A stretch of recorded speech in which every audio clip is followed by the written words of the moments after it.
effect and non-indigenous species occupying a foreign territory, isn't that the same thing, realistically? So a founder effect is where you go into a brand new environment, usually a unlimited environment, because usually when a non-indigenous species moves in, there's no predator. And there's a little bit of displacement going on within that food chain. So founder effect and non-indigenous species should be our species. And then we go back up here, displacement of a predator in the food chain. What did you pick for that one? That would be our species. Now here's the reason why. The United States government, in their infinite wisdom, say that sarcastically, they, years and years and years ago, they just made it just everybody was able to kill a wolf. And because wolves were coming into areas of livestock and destroying crops and things like that, and they said if you killed a wolf, it was no big deal. If a wolf wandered onto your property, fine. Nowadays, though, you shoot a wolf, you're going to federal prison.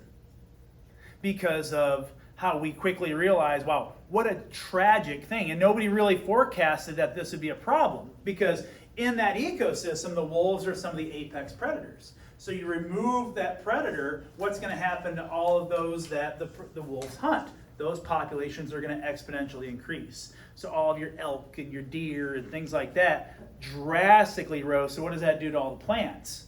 Plants drop because they're being feasted upon. Then if the plants drop, you're not getting a recycling of nutrients in the environment. So what you notice by taking out the apex predator, you get what's called a trophic cascade, where everything else falls apart. So even though we especially when you watch some of the videos and you see wolves, taking down a baby deer and everybody's all sad because everybody thinks it's Bambi or something. But the reality of it is that's a good thing. And more importantly, the deer population rely on that behavior as well to manage their population. So that would be in our species right there. This one's interesting, opportunistic. What did y'all pick for this one? Would it help if I told you this was a trick question? The answer is both. I did that for fun. I have to have my kicks. All right? But the reality of it is that bacteria, 96% of bacterial functions are mutualistic, meaning that they have a beneficial relationship. So, yes, they are a K species in that regard because, yes, they occupy inside of us. They play a role in our digestion and vitamin production and, believe it or not, our immune response. So the one thing that plays a role in our immune response, if it becomes opportunistic, it can kill us. So for some reason, our immune response drops. Bacteria views that as an opportunity to grow. They're not trying to kill you. They're really not. But they will take advantage of that opportunity to grow. So in that event, they become in our species. Ordinarily, what would bacteria be in our species? Right? Because they're so small and they can just keep taking up areas. And they do have a lot of biomass in our world. But in this, it would be both. Okay, that's just kind of a trick question. Large mammals, you should have had K species. And grasses and many insects should have been in R species. All right, how'd you do on those? Pretty good? Now, the other thing that we want to add, go right down to the bottom here. We talked a little bit about these. Was now that we know how these populations grow, we also identify variables that impact that, and this is where we get into our density dependent and independent. So we're just going to do these ones as a group. Natural disasters should have been independent. Hurricanes, tornadoes, earthquakes, they don't care whether it's one of you or a million. It's going to take you out. Parasites and disease, influenza, and COVID-19. What'd you pick for this one? That would be dependent, because it does matter. Now, if you'll humor me for a second, and I'm going to do a quick detour and go all the way back up here, because we haven't really spent any time on this, but it's equally important, is that if you look at these three pictures, these demonstrate how organisms disperse themselves in their population. Sometimes they do it in a uniform way, which are going to be mostly your trees and plants where they space themselves out because they don't want to compete for resources. They don't want that competition. Other organisms will just randomly disperse themselves. This is how wind and water carry pollen and where it pollinates, or where a squirrel will bury a nut and then that becomes a tree later on in life, whatever the case may be. Or organisms like us, social species, where we find ourselves grouped. Now that group, or what we call clump, these matter because it does determine how these populations will grow. especially if you lived in a clump species, think about where most of our clumps are. New York, Chicago, Miami, LA, Dallas, Detroit. These big, big, big cities that people move there for a variety of reasons. But to that point, because of that clump nature, what you're going to find is that areas that have greater density, aren't they going to have more density-dependent impacts for the spread of those vectors, the spread of disease? That's why when COVID broke out, we were really identifying it at big cities. So our area was slower to respond than, say, some of the bigger cities where they just shut down everything immediately because you got neighbors living above you, below you, on the side of you, on top of you. It's just everywhere, right? So both of those would have been density dependent. What'd you put for predation? Competition. Wouldn't those be dependent as well? All right, so those do matter. Extreme climates and weather patterns were independent. And then mating and courtship rituals were dependent. All right, you could do all the songs and dances for mating, but if there's nobody there, then what's the point, right? You're just a goofball dancing. Okay, so that's really where we kind of leave off with this, and we kind of launch into some new stuff. So if you would, and I've been told by the other classes that you experience a little bit of this your freshman year, so this should be quick for us. But go ahead and turn for me to the survivorship curves. And again, you probably noticed that I'm picking out very specific things in here because I already know your quiz and test and all the stuff coming your way. There's a lot of questions about all of these topics with specific to this survivorship curve. Now, you did experience this your freshman year, right? Kind of you saw it, you learned how to read them. Well, I don't know what was told you because I'm going to add some stuff, specifically 2 brand new vocabulary terms, but survivorship curves really tell us the story of 2 things. When these organisms are born, how long will they survive to reach their reproductive age? And then how long do they survive afterwards? And number 2, paternal care. For example, if you look at organisms of survivorship curve 1, typically what you'll notice is when they're born, they will survive way past their reproductive age. So most organisms in survivorship curve 1 will last their maximum lifespan and they will reproduce. But when they do so, now you think, well, that could really get out of control. But here's the thing. All organisms in survivorship curve 1 reproduce through what we call iteroparitous reproduction. Iteroparity. This simply means that when we bear offspring, humans are a good example of this, is that we bear offspring in the single digits. 1, 2, I mean, you know this. Somebody gives birth to twins or triplets. That's like a woo, wow. That's huge, right? Because that doesn't happen all that often. That's why when you turn on the TV and you see families that have 8 kids being born at once, spoiler alert, that's not normal. All right, you're not giving birth, you're having a litter of kittens. You know what I mean? So humans don't do that. So the reason why that matters is it keeps our numbers relatively low, but more importantly, it allows for paternal care. All organisms that fall under survivorship curve 1, they will have paternal care. Humans are a good example, big cats, elephants, a lot of those that will nurture their offspring to protect them. And obviously those dates and ranges vary. That's why we call this iteroparitous reproduction. Now, the converse of this is survivorship curve 3. This is semiparitous reproduction. Forgive the expression when I say this, because some of you get the giggles out of this. We call this Big Bang reproduction. I don't know who came up with that, but they didn't really think that one through. But Big Bang reproduction is basically saying that the majority of those that are being born will be destroyed immediately. That's why they reproduce in such large numbers, because they will be destroyed by those predators. So they give birth in the hundreds to thousands, knowing full well that predators will be right there to destroy. But here's the kick. If you survive, then you're going to live a very, very, very long life. A great example of that would be turtles. Turtles are a great example of this. A lot of your sea creatures are an example of this. I don't know if I've told you the story, but when my wife and I got married down in Florida on the beach in November, we had all this idea of tiki lights and the whole Caribbean thing, right? And they came and said, nah, I can't do that. And me being from the north, I'm like, why the hell not? I was pissed, right? I'm like, what's... And then I didn't realize, and all the Florida people were like, northern guy, right? Because it was the turtles. It was turtle hatching season. So if you had all the lights on the beach, all the little baby turtles would move up towards us instead of out to the ocean where they should be. And then everybody's like, oh, that's so cute, little turtles. But what they don't know is waiting for them in the water is a giant massacre. And turtle soup is on the menu. All right, because as soon as those baby turtles get in there, they're going to be destroyed. But if you go back to your Finding Nemo days, right, remember the scene in Finding Nemo where they're talking about how old turtles are? Well, that's why. Those that survive will last a very, very long time.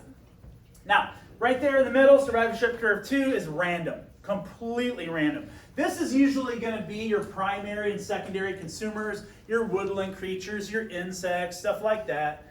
Just because of the predator-prey interactions. So now that we kind of have just a review, again, I know you've seen this before, but just a review, let's take a look at these questions. All right, just to make sure that we're all on the same page. Individuals survived in Middle Ages. After that, mortality is high. That would be survivorship curve 1. Length of survivorship is random. That's survivorship curve 2. Most individuals die young. Only a few survive to reproductive age. That would be 3. Exhibited by large mammals produce few offspring, but the paternal pair is there. That would be 1. And then semiparity is 3. Iteroparity 1. Oysters producing millions of eggs. That's your context clue there. That would be 3. And then small mammals, birds, and reptiles would be what? 2. All right? Is that pretty clear? I mean, that's pretty straightforward, right? There's really nothing fancy about that. But all of these do matter because it does play into what we call population density. We look at all of these variables and we're trying to figure out how fast populations grow. And we calculate its density. Does anybody know the most dense location, population dense location for humans on planet Earth? Hong Kong, okay. Any others? It's always China. All right, people always pick Chinese areas. I'm just going to tell you, unless you look it up, you're not going to guess it. But I'll give you a hint. Something historical happened today that will give you a hint of where this location is. What happened today? Pope died. The Pope died. And the Vatican, because it's its own sovereign nation right in the heart of Rome, the Vatican is one of the most densely populated areas in the world. Because it's the number of people per square mile. So if you've ever been to Vatican City, it's not big at all. There are a lot of people that live there. Now, your Hong Kongs, your Shanghais, your Tokyos. I mean, if you've ever been to those places, there's people freaking everywhere, right? But yes, so we measure that through population density, and sometimes those numbers, we can measure not only how many people are there, but how many people per square mile. Those types of things. And people think the United States is densely populated. You think it is? 45 people per square mile in the United States. Why is that? Because we're clumped. You go into the big cities like New York, it's like 3,000 people per square mile, which is why we all live here, right? Because nobody wants to deal with all that. So, in that regard, this kind of gives us insight of everything. But to understand why the populations matter and how we measure their growth, now what we do is we get into community ecology. And a lot of this is stuff I know for a fact you've heard. All right, so I'm not going to spend a lot of time, but there are certain elements of this that you will need to review. And one of those is, how do these different populations interact with each other in what we call an interspecific way, right? Where you have multiple different populations interact in the same community. And so this takes us back to, all right, when you see up here this plus minus, anytime you see a plus minus in any of these questions, the plus means it's a positive impact to that ecosystem, and the negative would be a negative impact. Just so FYI, sometimes they try and throw questions at you like that. But I'm not going to sit here and spend time on all of this, because really what it shows us is that when you take all these different populations and throw them into the same community within that ecosystem, they have to rely on each other. And then as a result, they create these trophic levels, what we call a trophic structure. You learned all of this. You guys remember the rule of 10? And the remaining 90% losses heat. Remember doing all that? Food webs and food chains, and the arrow always points to the consumer, all that good stuff. So let me ask you this though. When you learn that, did you learn the bottom-up model or the top-down model? Now, for those of you, if you want, because I'm pretty sure you've never seen this, how we identify nutrients, plants, herbivores, and predators are through these letters. So, nutrients, plants, herbivores, predators. Now, some people say that the theory of how ecosystems really reside is in the bottom-up model, meaning that you have to have all the nutrients in the soil. That ecosystem needs to be set up in place for the plants to show up. Then the animals will show up. But the top-down model is the exact reverse, meaning that the most important thing is the predator. Which one did you learn? You all learned the bottom-up model, didn't you? Because that's really, and here's how your teachers probably phrased it. 100% of the community's energy is here.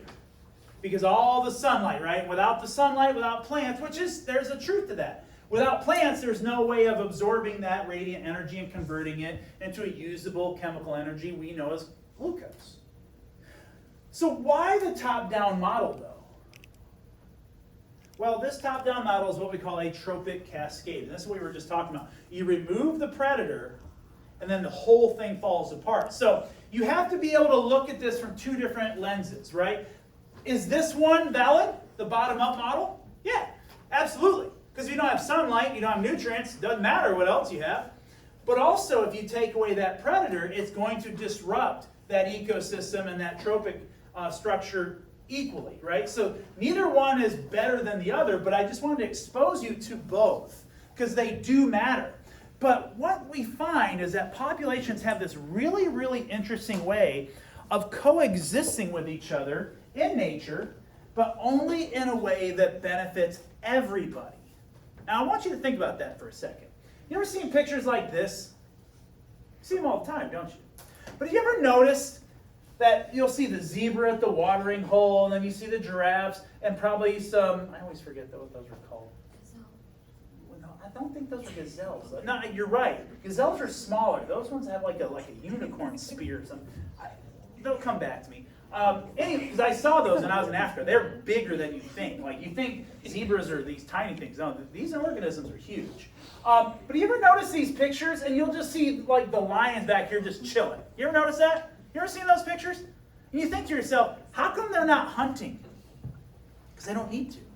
They're not gluttonous like us, where we're like, well, I don't want to come back to the refrigerator, and I'm watching a movie.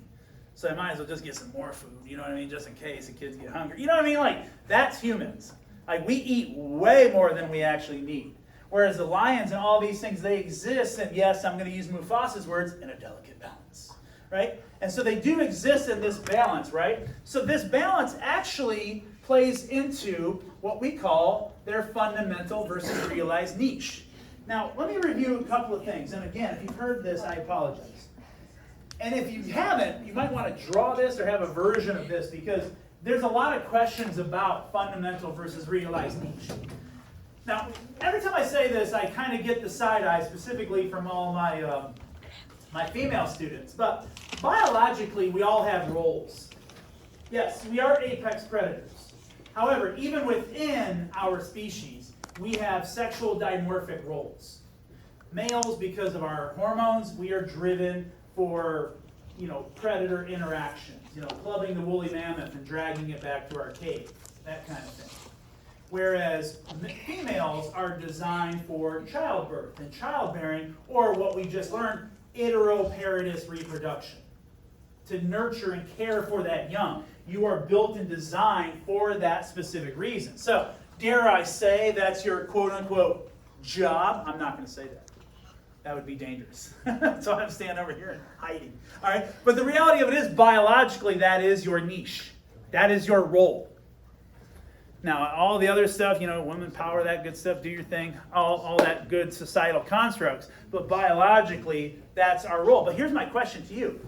Where are you performing your niche? Here, you're performing it at Denmark High School.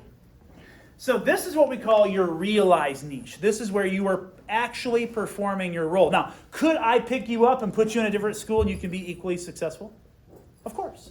That would be a different realized niche. So I can put you in any school and you would be successful. So what we notice in ecosystems is that there is what we call a fundamental niche. Now, typically that niche is the ecosystem itself. I'll give you an example. All right, one of my favorite movies that I love to just destroy is Lion King. All right? Now, in Lion King, Mufasa is king of the jungle, right? Right? Wrong. He's not. He's king of his realized niche. Why is that? Because in the savannah, there are multiple realized niches in that savannah. So could Mufasa go to any one of those and do what he does? Absolutely. That's what a fundamental niche is. You can go anywhere within that niche and perform your role successfully. However, what we notice is organisms don't do that. They seclude themselves to very specific territories. All right, and this is the part of Lion King they don't tell you. And this would be traumatic to all kids watching it. My kid would probably think, wow, that was awesome. But some kids are just thinking how sad it would be is that part of the movie they don't tell you about with Mufasa is that this wise old lion who knows everything. But what they don't show you is in the middle of the night, he goes into the other realized niche and destroys all the male cubs through cannibalistic measures. Now, go back to your childhood and think of that part of the movie. That would probably traumatize you, wouldn't it? I don't think Disney would make a lot of money off that movie. It didn't actually happen. Well, not the story, but in real world, because Mufasa's the alpha male in his realized niche at Pride Rock. But if he doesn't take out the male competitors, they might try and come in and supplant him as the alpha male, which is why Scar was the beta in that whole storyline. Which is stupid because they only had 2 males. There's always more than 2 males, regardless, because you need that protection within. But the point I'm making is that in this, Mufasa is not the king of the jungle. He's the king of his realized niche. So the question I would ask you is, why do they spread themselves out this way? Why would they do that? Do you think lions all huddle up like, all right, man, you go over there, we'll go over here? No, it just naturally occurs that way, but why? Remember what I told you about balance. Do they want to compete with each other? No, because if they compete with each other, it's mutually assured destruction. They're both going to suffer from it. And then we saw that, right, in the movie. All of a sudden, the lions started competing, and then what happened? All the hyenas took over. All right, and then Mufasa came back. Not Mufasa, but thank you. It was right there on the tip of my tongue. I couldn't say it. Well, I mean, technically, Mufasa played a role in it, right? I mean, came from talking to him.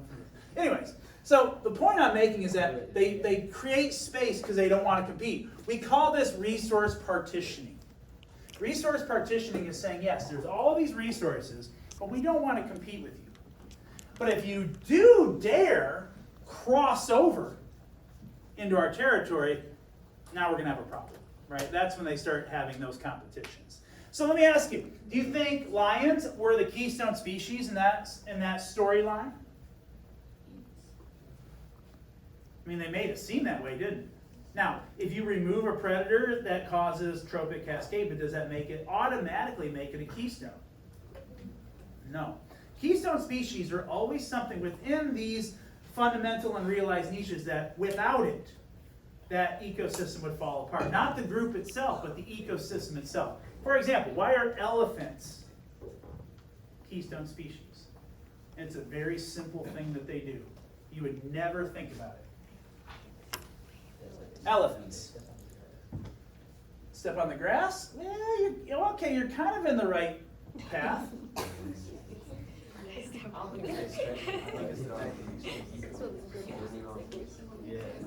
Here's a simple answer for you. Elephants are a keystone species, not because of what, the grass has a level to it, but because they pull down tree branches. As they pull down tree branches, they minimize the circumference of the tree, therefore more direct sunlight hits the grass. So that excessive heat makes the grass yellow. And then all of your big cats use the yellow grass as camouflage, also known as cryptic coloration. So if all of a sudden you take away, you take away the elephants, Now all of a sudden you got trees everywhere. Now the grass is a little bit greener. There's a little bit more dirt. Now your big cats aren't going to be able to do anything. All right, I'll give you a better one. All right, because who doesn't like talking about this kind of stuff? Bears. If a bear's not around, you know that old adage like, hey, are you going to take your next breath? You say, does a bear poop in the woods? You ever heard that phrase? My dad used to say it to me all the time. And when I was a kid, I didn't understand. I'm like, yeah, I think they do. I don't know. I've never seen it. But he would always like, does a bear crap in the woods? Like, is kind of like, yeah, they do. But here's the thing. It's crazy to say, that's why they're the keystone species. Because they poop in the woods. Why is that? Because they take nutrients out of the river and put them into land. Because they eat so much salmon, all the nitrogen and phosphorus and sulfur from the salmon, they put into the soil, and it plays a role in the sulfur and phosphorus cycle. So, are bears important? Does a bear poop in the woods? Yes, they do. And that's why they're the keystone species. I could do this all day. All right, so what we're going to work on is, with all of this being said, this PowerPoint's posted for you. A lot of this should be reviewed, nothing that's overly hard. But you'll notice a lot of these interactions come with it a bunch of different behaviors. So what you're going to work on, if you go to that very back page for me, you'll see all of those vocabulary terms, as well as a bunch of statements that correlate. You're going to read the statement and pick the vocabulary term that best suits that. Now, it could be, sometimes it's more than one. You can make an argument that one of the statements has more than one answer. But you're going to see symbiosis. I don't feel I need to spend time on that because you've been hearing about this since middle school. Coloration. We have these fancy words. Cryptic coloration is just camouflage. All right? Are you camouflage, by the way? Do you think humans have camouflage? Think lions are camouflage? So, you look, are orcas camouflage? Are great whites? Alligators? Everything is some form of cryptic coloration. Because our coloration allows us to operate within our ecosystem. So, if you look at, for example, the great white shark in the back, this is called counter shading. So the bottom of the shark is white. So if you're in the water and you look up and the shark's above you, you can't see it. Because the light's reflecting, because usually sharks are in the upper level of the water.